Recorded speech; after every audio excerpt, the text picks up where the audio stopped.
राधे कृष्ण साथियों, आज आ गया फिर संडे और आज हम हैं आपके साथ। और आज हम बात करेंगे अपने टॉप 5 वो कमेंट जो जनरल कमेंट हैं और अक्सर क्वेरीज का रहता है कि किस तरह से इन चीज़ों को किया जाए।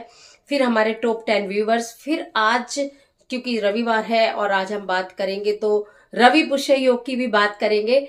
और जो भी आपके मेरे साथ क्वेश्चंस आए हैं उनके जवाब देने के लिए आज मैं आपके साथ तैयार हूँ। आशा करती हूँ ये जो नया एपिसोड हमने चालू किया है, पहल किया है, आपको बहुत पसंद आया और आगे भी आता रहेगा। मेरा प्रयास रहेगा रविवार के दिन आपके साथ जुड़ूं, क्योंकि आज हो सकता है थोड़ा सा आपको ये वीडियो लेट मिले क्योंकि संडे है, थोड़ा बहुत रहता है गेस्ट का आना जाना और मैं डायरेक्ट ही आपसे ये बात कर रही हूँ। तो आप सभी की को बहुत बहुत सारी बधाई भी हो और आपको धन्यवाद भी और आपको प्यार भी, क्योंकि हम लोग अपना ज्ञान सारा परिवार 5 लाख सब्सक्राइबर पूरे कर चुका है। यानी कि हमारा परिवार 5 लाख लोगों का हो गया है ना। हैरानी की बात लेकिन बहुत खुशी की बात है कि 5 लाख हम लोग हो चुके हैं। और अब आगे की हमारा जो पड़ाव है, यानी कि आगे जो हम बढ़ रहे हैं वो 10 लाख के लिए बढ़ रहे हैं। और आप लोगों का बहुत सारा धन्यवाद कि आपने इस परिवार को इतना बड़ा बढ़ाया। मैं तो कहती हूँ ईश्वर की कृपा और आपका सहयोग, सब काम बनते चले जाएंगे और आपका भी, पूरे परिवार के काम भी ईश्वर की कृपा और हमारे सहयोग से बनते रहेंगे। तो आज रवि पुष्य योग की पहले बात कर लेती हूँ। आज रवि पुष्य योग है क्योंकि 8 तारीख में मैं आपसे मिल रही हूँ, तो डायरेक्ट आज ही के दिन की बात करूं तो ये रवि पुष्य योग पूरे दिन आज भी और कल प्रातः 6 बजे तक रहने वाला है। कहा जाता है इस योग में ना, जो भी एक कार्य किए जाते हैं उनका कई गुना अधिक होकर फल मिलता है। यानी कि वो अधिक पुण्य फलदायी होते हैं, शुभ होते हैं और हमारे कार्यों को बनाने में बहुत मदद करते हैं। तो आज के दिन आप एक आसान सा काम ये कर सकते हैं कि आप अपने परिवार में जितने भी आपके सदस्य हैं, छोटे बड़े कुछ भी, तो कुछ भी पैसे अपने हाथ में ले लीजिएगा।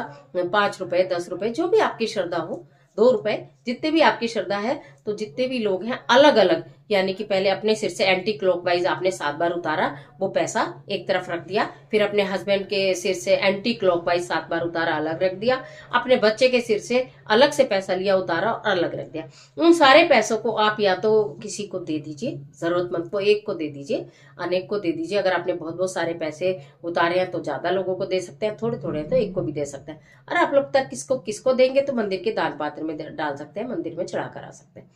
इस तरह कर देने से एक तो भाग्य उदय होगा, नेगेटिविटी दूर होगी, विचार अच्छे होंगे, कार्य बनने प्रारंभ हो जाएंगे। साथ के साथ अब बात कर लेती हूँ मैं सबसे पहले एक कमेंट की कि क्या कमेंट आ रहा है। अब देखिए, सीधी बात यह है कि मैं लगाती हूँ स्पेक्स, और जो मैं आपके साथ इतने सालों से 2-2.5 साल हो गए आपको मेरे साथ वीडियो मैं शेयर करती हूँ और आप वीडियो देखते हैं, तो आप मेरे को बिना स्पेक्स से देखते होंगे। आज फर्स्ट टाइम आप स्पेक्स से देखेंगे क्योंकि मैं आपके कमेंट पढ़कर डायरेक्ट आंसर दूंगी। मैं स्पेक्स के बिना बोलती हूँ, इसका मतलब आप समझ गए होंगे कि मैं किसी चीज को देखे बिना बोलती हूँ। सब अपनी तरफ से आज देखकर बोल रही हूँ क्योंकि आपके कमेंट और आपके नाम मुझे पढ़ने हैं। तो चलिए मैं बात करने वाली हूँ। आज कमेंट बात करेंगे कि सूतक और पातक, सूतक और पातक की चीजें जो होती हैं उसमें हम पूजा करें या व्रत करें या नहीं करें वो भी, और दूसरा अगर दूर की रिश्तेदारी में काम हो जाते हैं तो क्या करें। देखिए, बात यह है कि सूतक लगना यानी कि घर में कोई बच्चे का जन्म होना, परिवार का आगे बढ़ना, मेरे हिसाब से ये कोई खराब बात नहीं है। ज्योतिष जो कहता है वो अलग बता दूंगी। और पातक जो लगते हैं यानी कि घर में कोई जन की हानि होना, जन की हानि होना, तो उसमें क्या होता है कि अगर वो ईश्वर ना आपके घर में अगर ऐसा कुछ हुआ है, देखिए सब परिवार में होना है, जीवन मृत्यु सबका हमारे हाथ में नहीं है। जो ईश्वर ने चाहा है वो होगा ही होगा। जन्म भी और मृत्यु भी हम नहीं कर, हमारा उसमें कोई रोल नहीं है। जो ईश्वर करवाते हैं वही होता है। तो अगर जन्म हुआ है तो मेरे हिसाब से बहुत खुशी की बात है। लेकिन पहले घरों में जन्म होते थे तो उतनी साफ सफाई नहीं रहती थी, इसीलिए मंदिरों में जाना, पूजा करना वर्जित माना जाता है, जो आज तक भी चल रहा है। तो आप अपने घर के मंदिर के पट नहीं खोलें, मंदिर में पूजा नहीं करें, कोई बात नहीं। लेकिन बड़ा पर्व आता है, त्योहार आता है, उसका व्रत आपको कर लेना चाहिए, उसके निमित्त दान कर देना चाहिए, मानसिक पूजा कर लेनी चाहिए। क्योंकि इस दौरान अगर आपके घर में वंश बेल बढ़ी है तो भी, और आपके घर में अगर कोई जनहानि हुई है तो भी, अगर आप उस दौरान मानसिक पूजा और जप करते हैं तो आत्म बल मिलता है। ठीक है। और अगर उस दौरान आप कोई दान करते हैं, कोई व्रत करते हैं, मानसिक जाप करते हैं, तो सभी को ही बल मिलता है और सभी को शांति मिलती है और उसका पुण्य प्राप्त होता है। इसलिए जैसे संकष्टी चतुर्थी का व्रत आ रहा है, 10 तारीख में है। और उसका भी एक अभी और बता दूंगी, ऐसे वीडियो आपको मिल भी रही है, पूरी सीरीज आपको मिलेगी उसकी। तो आपको उस दौरान व्रत कर लेना चाहिए, शांति से मानसिक जाप करना चाहिए, मनी मन में भगवान जी की जो गणेश जी की कथा कही जाती है उसे कह लेना चाहिए। लेकिन हाँ, अगर आप घर में पूजा नहीं कर रहे हैं, पूजा घर में मत करिए। चंद्रमा को अर्घ दिया जा सकता है, सूर्य को अर्घ, अगर कोई विशेष तिथि है, पर्व है तो दिया जा सकता है। और उसके साथ ही साथ आपको जो भी आपने बायना निकालना होता है, बायना कहते हैं ना, जो व्रत करते हैं तो बायना पूछकर अपने से बड़ों को देते हैं, जो भी सामग्री आपको लगता है कि मुझे पूजन में यूज करनी थी या मुझे किसी को देनी थी, वो आप मंदिर में या कहीं भी जरूरतमंद को दे सकते हैं, आपका व्रत पूर्ण माना जाएगा।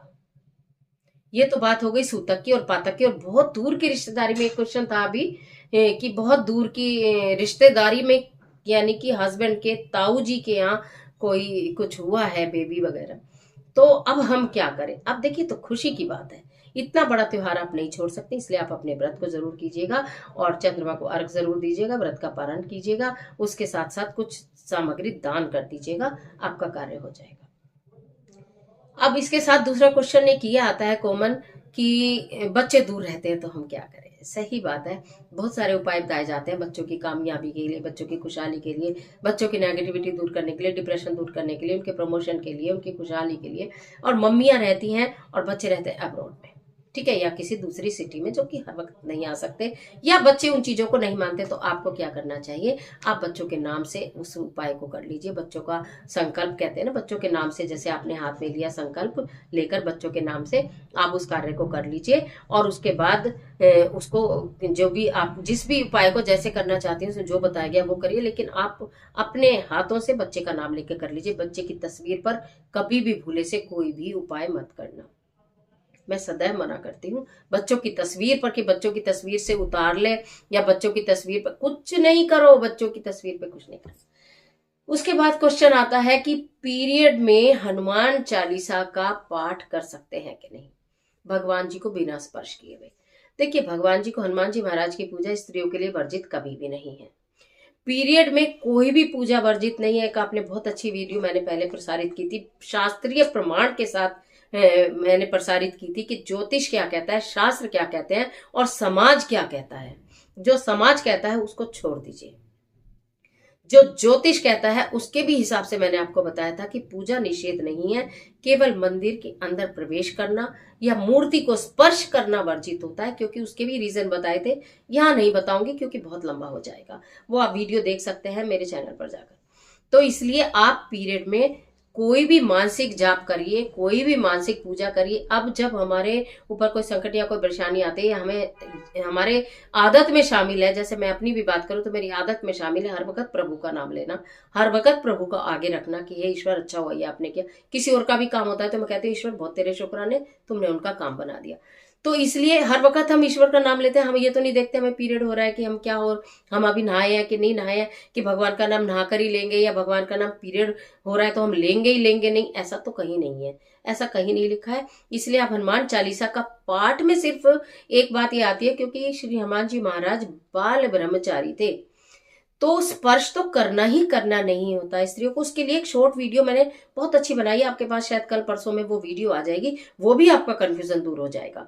तो साथ में ये बता दूं कि हनुमान चालीसा कहीं अगर बज रहा है तो आप अपने कान तो बंद नहीं कर सकती, तो किसी भी डिवाइस पे चलाइए, हनुमान चालीसा का पाठ सुनने का मन है तो आप सुन लीजिए, लेकिन हाँ, पूजा नहीं करेंगे और व्रत भी आप बिल्कुल भी नहीं करेंगे, इस बात का आपको ध्यान रखना है।